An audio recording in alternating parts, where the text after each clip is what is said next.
uh, it that is really the case. Like I feel like I shouldn't have worried or stressed out about it as much as I have. Um, it is a very, very good feeling to be able to, like, I don't know, conquer your fears or whatever that is, right? It's like to be able to set your mind to it and think, um, this is something that I've never seen myself do. I've always shied away from doing, but now it's okay. Now it's really normal. So, and I can, at the beginning when I first started doing it, I used to stress out about like a lot of small details, like, are they going to respond or not? And do I have this? How many times should I like ask? Should I give them like one time slot or more? Should I use a tool, or should I just, is that going to be like too odd for them to like click in and go somewhere else? And like as of yesterday, for example, the guy, he sent me his phone number. I called him and then scheduled another time. So it just starts happening naturally. Like I'm not stressing out about it at all. I also noticed that um, it people don't like. I think I give. I worry about it more than people would actually do. So people, to them, it's like, okay, it's just another meeting or something, right? So it's not as a big of a deal. If people want to meet, yeah, they'll be able to do it. If not, then they just won't. Because I I I reached out to 40 people or so. So Okay. I got like, I mean, it's not too bad, a 50% That's good. response rate. That's That, good. yeah, People are busy. I mean, like if someone messaged you yeah, with that similar thing, you'd yeah, be like, well, I want to help, but I've got to do this, I've yeah, got to do that, and it just doesn't happen, exactly. right? It just gets kind of put Yeah. to the side, and it's not because they don't want to do it. It's just life gets in the way and stuff like that. So Yeah, but then I think one of the main things for not one of one of the big things for me was I tend to like to not um I like I'm a pleaser, so I kind of like people to like me, right? Like I want people to be um like, not, be fine with me and that kind of stuff. So I always worried about when I send that email out or that note out with like, what are they going to think? Are they going to be like, oh, he's annoying, or like all that stuff? And it really doesn't matter. Like at the end of the day, it doesn't, that their perception wouldn't change that much anyways. And even if they did, it's not a big deal. yeah.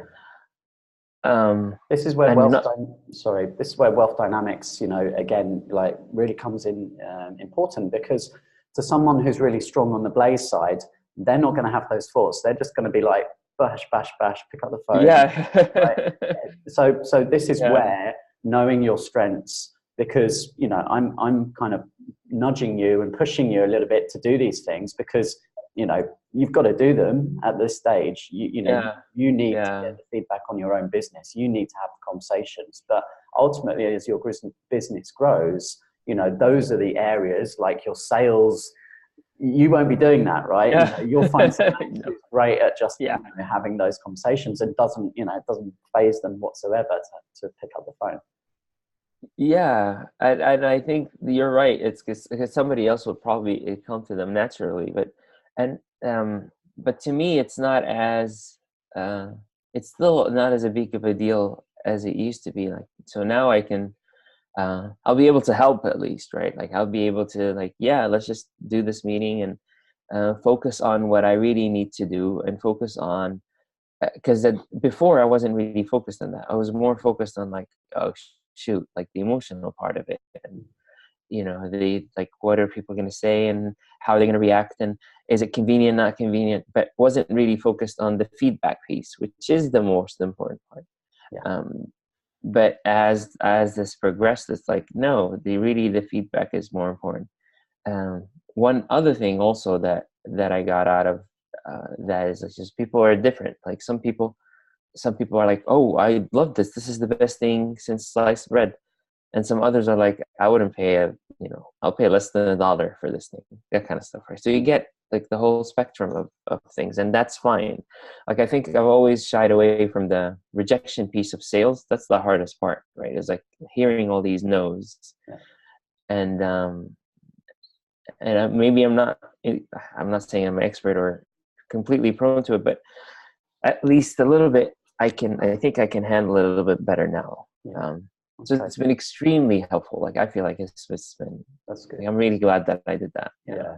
So this is an It's important huge growth. lesson. It's an important lesson, I think, that you've identified there, is that in order to build a business, you know, to become an entrepreneur, you have to have resilience. You have to be able Yeah. to keep picking yourself back up and just dust yourself off and keep going if you believe in it, right? I mean, and there gets to a point where you know, you have to sometimes say, okay, well, there's one thing just being resilient and just keep on going and going and going. Yeah. But Yeah. there's another time when you need to say, okay, when is it the time where we need to just put a line under this and say, okay, you know, either It's not working. we park it, Yeah. and we come back to it, or we just say no, it's not Yeah. validated. So, you know, I don't think you're anywhere near that stage. But why don't you tell me?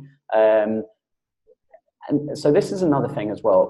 Obviously, it's your business, it's your little baby, right? So inside your head, you've got all these beliefs that you've created, yeah, all these things that you think are true, or you think are Yes. the right way or the wrong way about the Yeah. business and what it can do, who it can help.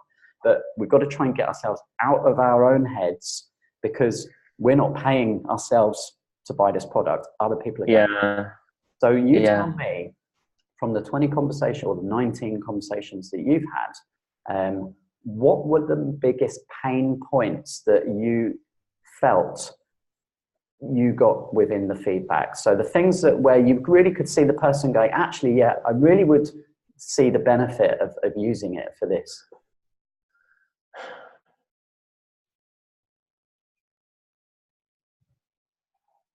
The pain point different than what I've that we've identified already, because we kind of went through and I identified a lot of those pain points. I did find, let me maybe look at it from a different way. I did notice that um, privacy and um, personal security and that kind of stuff is not as big of a deal to people as I thought it would be. And then these are some of the assumptions that got, you know, debunked, I guess. Um, it's it appears that they care about it more for, like, the majority of them care about it more for work than for a personal level.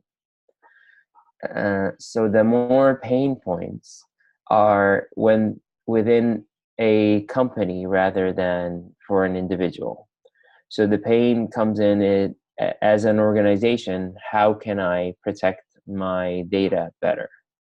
And so in the consumer market isn't necessarily screaming for this. It's more um, the corporates and businesses who have some information that they don't want uh, to be, that they want to basically protect and not have it leak out to somebody else, where, you know, if or some other entity. So I feel like that's maybe from what I've been hearing, it seems like that's more of a pain point than, hey, I don't want my, you know, family to see it, or my accountant to get my information, or like, because I have like, I talked with a guy and he was saying, well, I wouldn't send an email like to my accountant when I wanted to buy a house.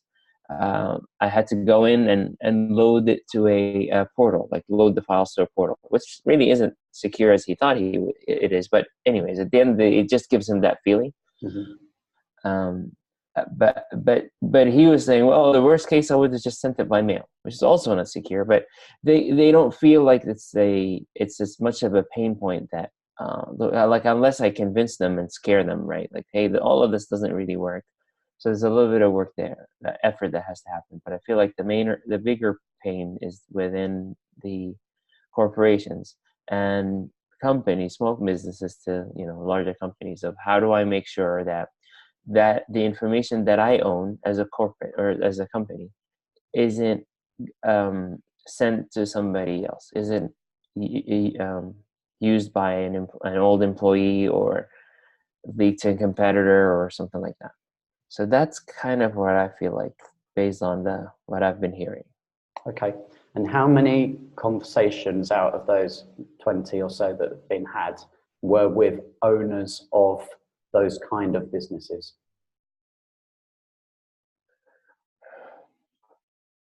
Of outside of those, maybe we've had it with one guy before, who he was the owner, where we demoed to him. I want to say like maybe two or three people or so, when we were showing it to folks in Huntsville, Alabama. Okay, but So not a lot. out of those 20 conversations that you've just had, Yeah. how many of those people? Within those 20? Yeah. I see. It was, I would say, one, two,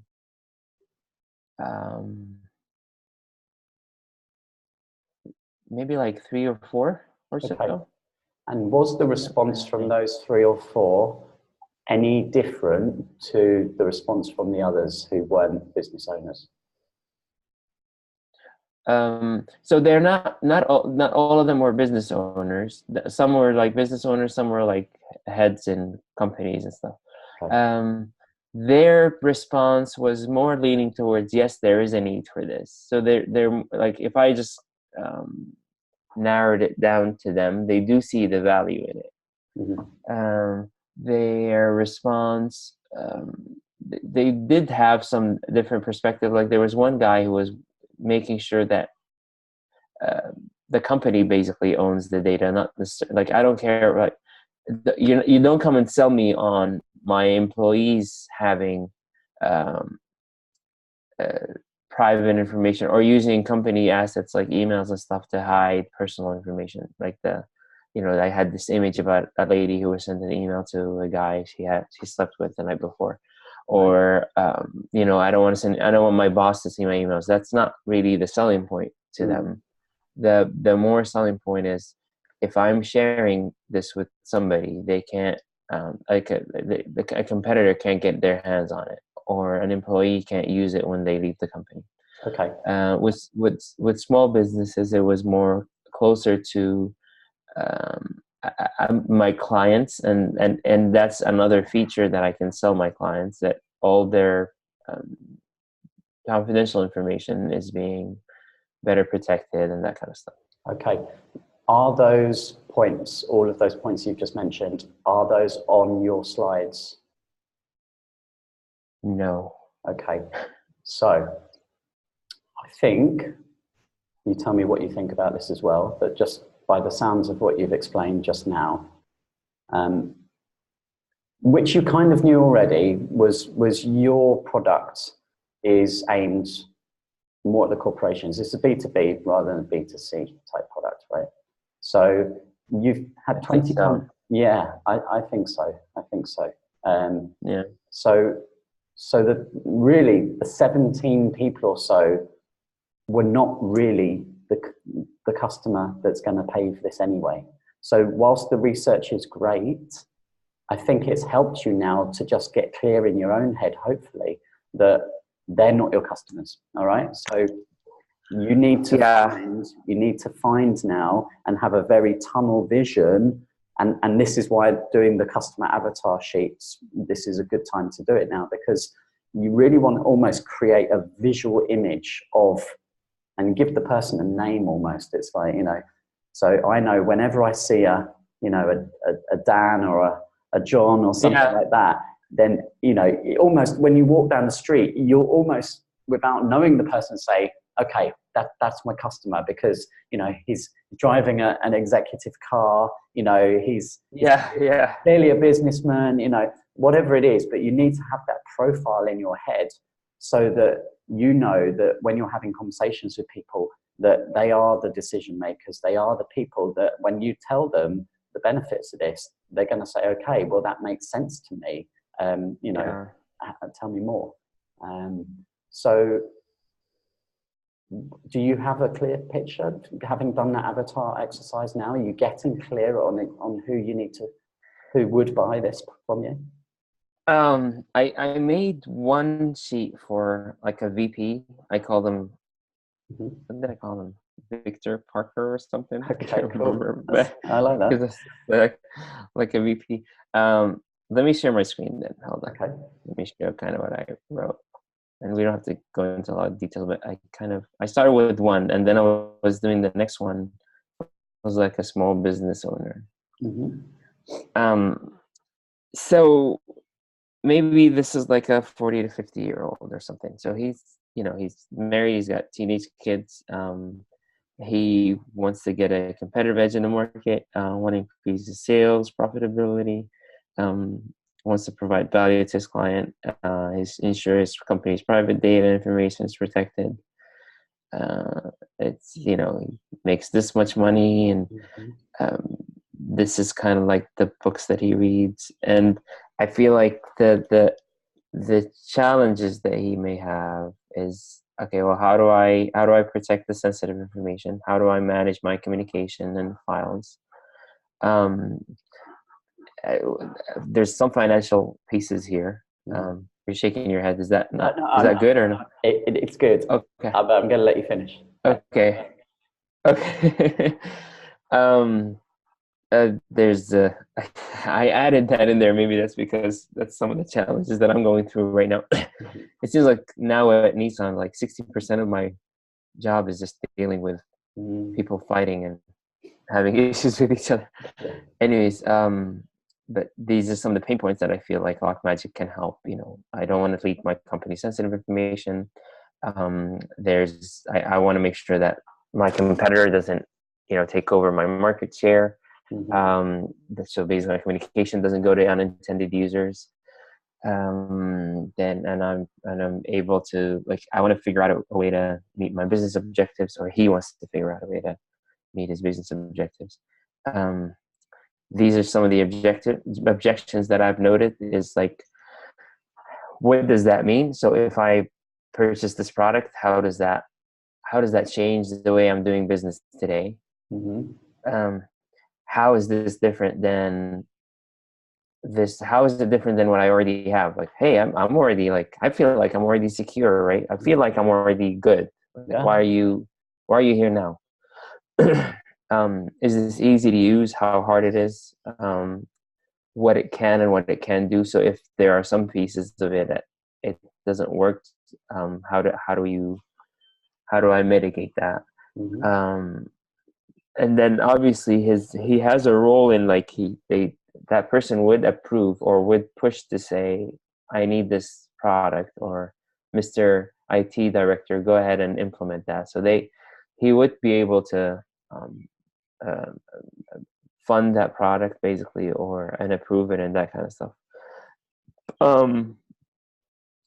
So I don't know, that was my first stab at this. No, so I started with, it's a great effort. That's a really good effort. Okay. So you need to actually pick a picture of someone as well. So just go. Oh, I do. Yeah. So go on Google, like, images or something, or just, Okay. even someone or whatever. But yeah, put a picture there, so you really, really get this visual image of what this customer looks like.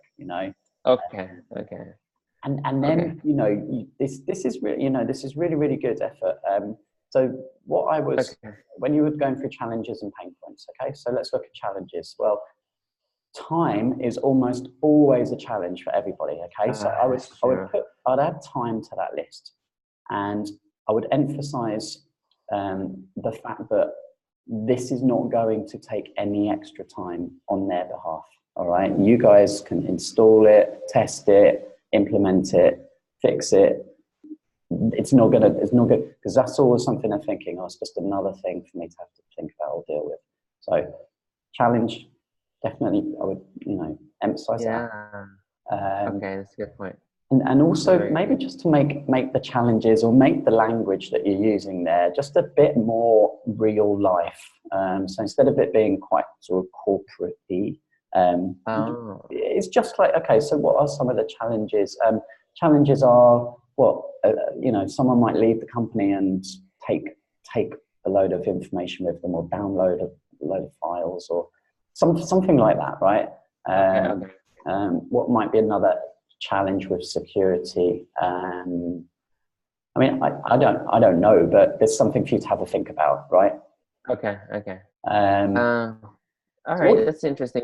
Yeah, and I noticed that I always write these things like I'm gonna present them to Just like, You yeah, think it's just, my boss or something. It's all exactly. just me. Just think a bit more conversational. So when you're speaking to these people, like, because we've said, people buy on emotion. So if you're using very like corporate strong black and white language, it's not very emotional. It's not really like, Yeah, you know. yeah. So try and think, or even play out a bit of a conversation with your business partners or something, or okay, so that's first point. Secondly, pain points. Okay, so what you really need to do, just scroll up on the challenges bit again for me, just so I can see. I can't. And there's a little scroll bar on the right, I think, on the challenges box, just to the right. Can you see it? Yeah, that's it. Yeah. Okay. So did you actually ask these questions to the relevant people that you had conversations with? So have you actually asked them, how do you protect your company's, how do you currently protect your company's sensitive information? And, so tell me, how do you manage currently to, send the files securely internally and externally? And, do you often meet with your department to find that, this kind of like just drop these questions in like that. Because you need to know what their answers are, because if they come back and they say, well, okay, no, I don't have that, or no, that's not a problem, or yes, we've got a solution, we're very happy with it, then maybe they're not the right challenges and pain points. So at the moment, these are your guesses based on your feedback. But do you think there's a bit more you could probably dig into these? I think so. Yeah, definitely. I think these are just my take on it. I didn't necessarily ask them directly what they feel. Okay. And most of these discussions were more of like I only had the 4 questions, and it wasn't necessarily they were trying to think of ideas and giving me based on what I presented to them, what they think, like, okay, what are the answers and that kind of stuff. So then it didn't necessarily provoke that kind of thought. It's like, how do I operate today, and what's not working today and stuff. It was just them in their head kind of thinking, well, like some of them did volunteer, say, well, we kind of already have something. Yeah. And then, right. But that's a good point. I think it is worth validating all these assumptions. Yeah, and also I would say they are assumptions. These questions wouldn't have been relevant to half of those people that you spoke to anyway, right? Yeah, that's true. So what I'm going to suggest, Abe, is that you don't stop these calls and conversations, is that you continue, and maybe just set a goal to do 5 more. All right, but 5 more with really targeted people. So find 5 Victor Parkers. Okay. That's the challenge between now and next time we speak. So you've 2 weeks, all right? 2 weeks to find 5 Victor Parkers, because if you find a Victor Parker, let's just say you speak to 5 Victor Parkers between now and 2 weeks time, and you've done good work in your research. So you actually have, you've got the right person. They are the decision makers. They are the ones who actually do understand the need of this product. Then you potentially have got sales there and then. Yeah. It's interesting because we did, this is kind of like when I talked with Freddie and Ahmed, we talked on, I can't remember, on Sunday or so, but we did say, well, let's just go and start selling. And I think if I approached it either or, like the best case scenario, somebody will buy. Mm-hmm. So we find this avatar, and I'm going to send them this information, so they're all like, know this is kind of like who we're after.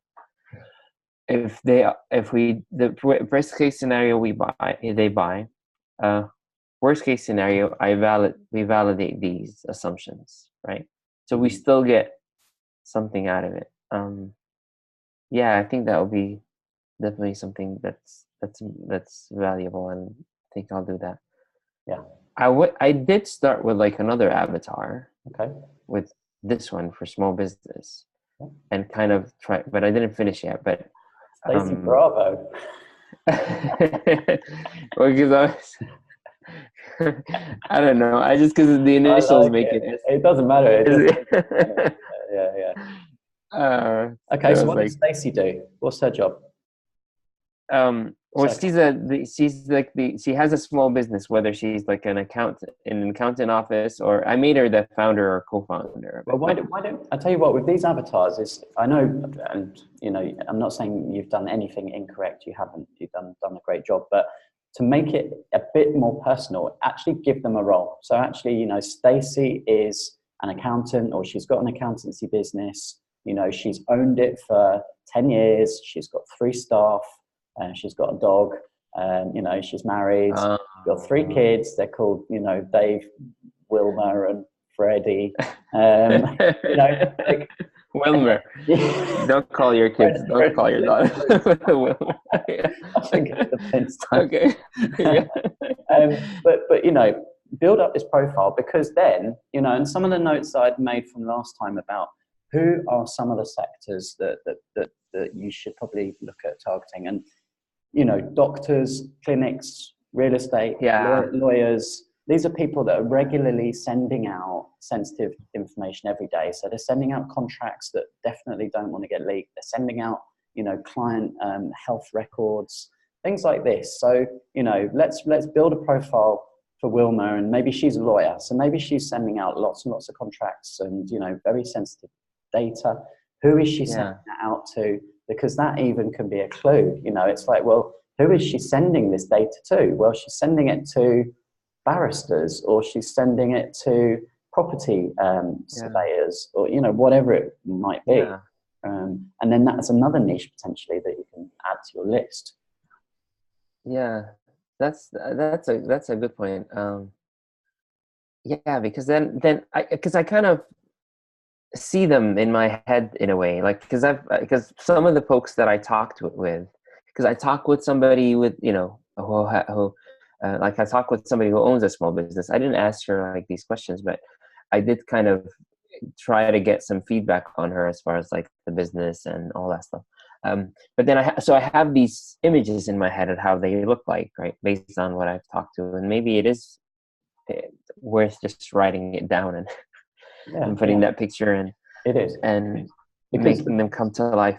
The benefit of this is, if you think about it, so let's just say, you know, at work, right, somewhere you know very well. If you're in the canteen and, you know, there's like 100 people or whatever, just pre-suppose, okay, I have no idea what the situation's like, but let's just say and you know, you just pick a seat, you know, you just pick a spare seat in the middle, and you're having a conversation, and 100 people that you've never met at the company before, right? It's loads of people at Nissan maybe, and, you know, these bunch of new people, you've never met them. Within like 2 questions, or certainly within like 2 minutes, if you just ask the right questions at the beginning, you know whether they're the right person or not. And if they are, great, you can lead into the conversation about the product. If they're not, then you don't even mention it. Yeah, that's a very good point. It makes it easy, like it takes some of the pressure off of me and the sale anyways, because it's like I don't have to go through that with people who I know don't really fit the profile. Yeah, exactly. And so you're saving rejections, because, you know, people that are not the right customer are going to say no, because they don't want it. They have no need for it. So you're going to save rejections, or getting rejections. And also,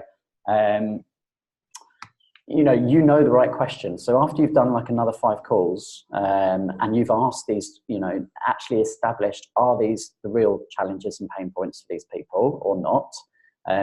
They either are, or if they're not, they're going to tell you what the challenges and pain points are. And just be really open and honest, and just say, look, you know, I'm in the development stage of this product, and it really, really would help me, you know, to find out from you, because you're someone that I think, you know, you're the kind of person, whether this is right for you or not, definitely the kind of profile of the business owner that you know, I want to be speaking to.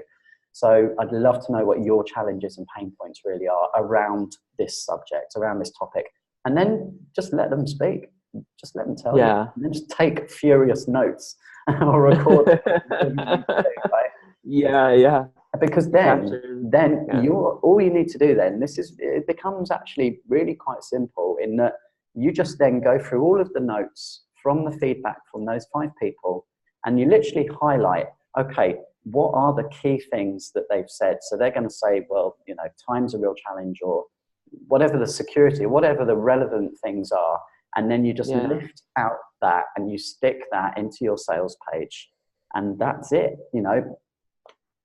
Yeah, that's true. So you're thinking that my questions to them should be about to validate the challenges when I'm asking? Yeah, you definitely. Again, you want to say to them, look, I'm not pitching anything to you here. Yeah. Okay. I just want 10 minutes of your time, and I just want to share the business idea with you, because I think this is something that your business is relevant. But I'm not trying to sell you anything. I just really want your feedback, because you're the right kind of, definitely the right kind of person that I want to be speaking to. Okay. Yeah. And then you just get their permission, and then just always ask someone, is it okay if I ask you some questions? So just always kind of begin, because once they've said yes, then you can fire away. You can ask as many questions as you want, Yeah. Okay. All right. Okay. Yeah, I think I'll So what are you going to do to find 5 Stacys and Victors? What do you need to do? I think we talked last time about referrals. So I think I'll try and see if I can reach out to somebody and see if I can, like some folks, and see if I can get any referrals. Freddie already has there was a list of folks that not a list of folks, but there was a person who was offering to refer us to do some referrals to us. So that would be another method to see if we can get that going. But I don't know. 5 is a big. I don't know how easy it will be to get 5 in 2 weeks, but I definitely will shoot for that. So I'll reach out to some folks, I think, in LinkedIn, and see if I can get some, if they know somebody that meets that persona. Yeah. It's a non-negotiable. You've got to do 5 in the next 2 weeks. Yeah. No, because if you're in your head, you're saying, oh, I don't know, maybe. Yeah. Of course you can do 5. It's only 5, right? There's 8 billion people in the world, and you've got to I know. And you've got 14 days to do it. So you could do it in 1 day, right? If life depended on it, you would make it happen in 1 day. You would soon find 5 people. You would just pick up the phone, you'd speak to loads of those people, you'd get 5 names, call them. So it can be done, and I want to make sure that you're making this like a very important thing that needs to get done. Yes, it can be. Actually, I'm thinking of names right now in my head that kind of fit that. Already at lunchtime or whatever, just brainstorm, just get a pad and pen, and just really think. Go through your phone, scroll through your phone. That's probably a really good place to start. And just think, okay, well, where do they work? Who do they know? And I bet if you spent 30 minutes, you'd get like a bunch of names. That's true. And with this rate that I have, so if I try to get if I reach out to 10, I should be able to get 5. Or like if I reach out to 15, I should be able to get 5. So you're right. And don't stop at 5. If you've got the opportunity to speak to 6, 7, do it. Why not? It's your business. At the end of the day, like, it's how important is this to you? Like, if you really want to get your business up and running, then this is crucial. Like, you have to really, really know who is your buyer, who's your market. And you're getting there, you're really making great progress, but not quite there yet. So this will help cement that. Okay. All right. Mr. Victor Parker. Okay. All right. But, it should be fun, right? It should be fun as well. So don't, you know, Yeah, yeah, don't that's let true. it become a stress for you. Um, Yeah, it's not, you know, it's like no skin off their nose, like at all. you're So right. And it's not a like honestly like the first it's I'm still getting these same like questions in my head. Oh my God, like people don't have the time. I'm being a nuisance, right? I'm being like, inconvenient, all that stuff. It's like no, like that's not really a big deal. It's just yeah, they're spending that time watching TV anyways, yeah, wasting wasting and doing some other rubbish.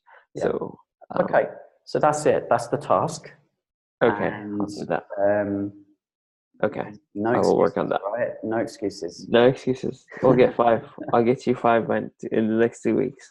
Cool. It's And because it's doable, and it's not. You're right. I think it is doable. It's a piece of cake. So absolutely. maybe that one. Look at it. You know, if you're running a business, you're going to come up Yeah, against lots of challenges and lots of things that you don't want to do. So it's just get on and do it. but this is the. But if you think about it, like if I'm running this business, I'm not the one doing the coding, right? I'm not the one doing um like the HR piece or whatever. I'm not the one. Like I'm gonna probably have somebody who's helping with the marketing campaigns and stuff. I'm the one who's finding these people and having these conversations with them. So this is really, in a way, one of my main jobs is to find those Victor Parkers, reach out to them, and then have these conversations with them and hear the feedback. Whether it's like, yeah, let's sign this document. Where do I sign? Or no, that's just not for me. And why isn't it for you? Like, I understand it's not for you, but help me understand. So when I talk with the next person, why isn't it for you? Like, I'm, you know, Perfect. you don't, That's perfect. you don't have That's time it. for whatever. That's But you're it. right. It's just like, because it is like the essence of it is like, that's what I'm supposed to be doing. Yeah.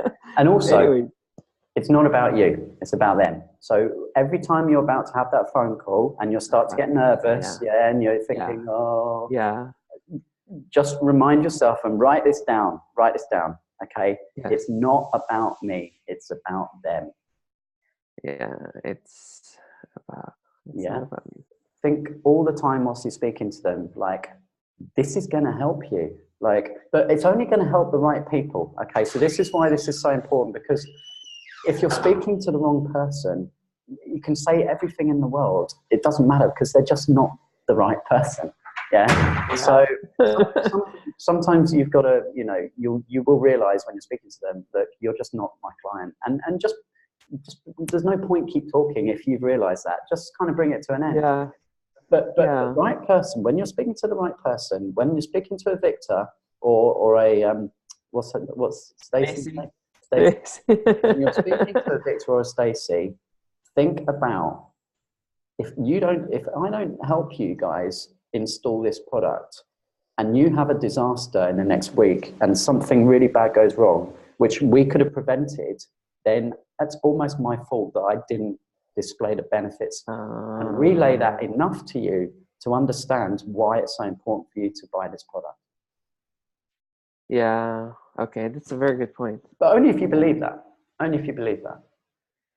I do. I do. I think the disaster is it's basically maybe subjective a little bit because in my head, like unless it's life threatening, right? Or like a lot of this stuff is first world problems in my head. Like, okay, we're just trying to make money, like I go to Nissan every day, and people are like, oh my God, there's like this is a big issue, whatever. Okay, guys, we're selling cars. Like, we're not really like Yeah. transforming lives here. Yeah. So that's the only thing that I would caveat. But yes, I do believe if these are the values that you have, how do you become more competitive? How do I increase my sales? How do you make sure that your data is more protected and nobody else can see that information for you? Yeah. How do you get more control over that and manage it, and for such a low cost to you?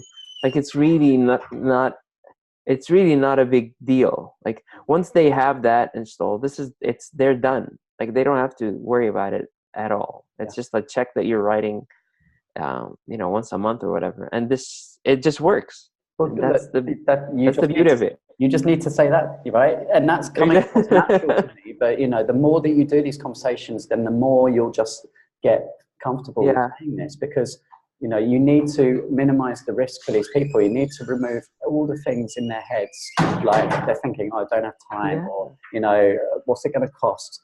And you just need to say that, you know, it's not going to take any time. It's not going to yeah, do anything, but the benefits are going to be so huge that honestly, you know, you're not going to regret this. And they're going to say, where do I yeah, sign? yeah. Okay. I know, and it's so cheap and so like this is like because I see what these companies cost, like some of the, Yeah. the things Okay. that we sign up for. You don't need to sell me. You need to sell them. Okay. Yeah, So I know. You just final, you final got me thing. going here. Final So. thing. I'll just remind you of final thing, and maybe make a note of this as well. People don't buy what they need. People buy what they want. So just if you find yourself talking about the technical details and the features, remember that isn't going to make them buy. Okay. What's going to make them buy is it's going to give you a result. It's going to solve a problem. It's going to make your life better. All these things, that's what they want. Yeah, So just remember that and make sure that, you know, you clear in your head about those things. yeah. Results, Okay. benefits, what's making my life better Yeah. or easier Okay. or simpler or cheaper or anything like that. Yeah. All right. This is a Cool. no-brainer. Good Awesome. session. Yeah. Thank you very much. Enjoy that one Yeah. today. Yeah, I will. I will. Thank you. It was really helpful. I heard the last podcast, by the way, was really, really cool. Oh, With which one? Imogen. The Imogen. one with Imogen. Yeah. Yeah, it's just really neat. It's just really neat stuff. It got me thinking about, oh shoot, do I need to like hire somebody now? Well, But I don't know. you might I do. don't know. You might do soon. You might do Okay, soon. yeah, I guess Yeah. so. All All right. right, sounds good. All right. So I've Thank you, Chris. recorded this session, so I'm going to upload it to YouTube for you. Oh,